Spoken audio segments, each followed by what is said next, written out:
Today's lesson is inspired by a song. The song is I Don't Want to Know by Fleetwood Mac. So here's our lesson. We'll be working through all of this good stuff. Then I'm going to use some of the lyrics, that's the words of the song, to create some sentences to practice many of the things that we've learned. I'll put a link in the description for the song so you can listen to it. I think it's a very good song and it's guaranteed to improve your English by 116%.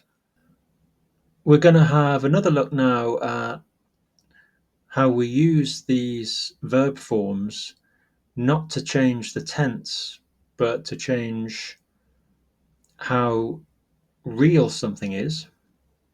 I'm going to jump into the water. So that sounds definite. I'd probably freeze to death if I jumped into the water. So now it's not a real situation, it's hypothetical. If I jumped into the water, I would probably freeze to death. So I'm not going to jump into the water. But if I did, I would freeze to death. So notice how the verb changes from jump to jumped, not because we're going from present to past, but because we're going from a real situation, I'm going to jump, to an unreal situation, if I jumped. Now, how about this? She jumped into the water even though it was freezing cold. If she had jumped into the water, she would have drowned. So, what happens when we go from real to unreal? We take a step back in time with the verb form. When the real situation was present, the unreal took a step back to past. If the real situation is in the past, then the unreal situation will be past perfect. She jumped into the water even though it was freezing cold. Now the unreal situation, if she had jumped, because the real situation is already past, jumped.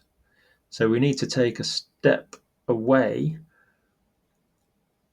to make it unreal. So we do that with the perfect aspects. If she had jumped into the water, she would have drowned. I needed to add this row because we also have future. And if you take a step back from future, you land in the present. So if the real situation is in the future, they will go to the cinema. Then when it becomes unreal or doubtful here, then we use the present. So you could say they may go to the cinema if they go, not if they will go. So that if it's definite they will go, but if it's conditional, it's go, if they go. So it's talking about the future, but it's not definite, it's conditional. So the verb takes a step back, in this case from the future to the present. If it was present, it would change to past. If it was past, it would change to past perfect. If they go to the cinema, they'll probably watch King Kong. Ah, very sad film, King Kong. So here are the lyrics to the song.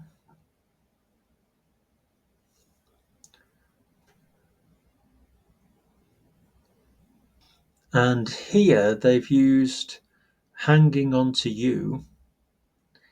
You got me rocking and a reeling, hanging on to you. I invite you to look at this information about whether to use onto or on to, what's the difference? And think about whether they've used it correctly here or not. We have a phrasal verb, to hang on. For example, hang on tight, like this monkey here.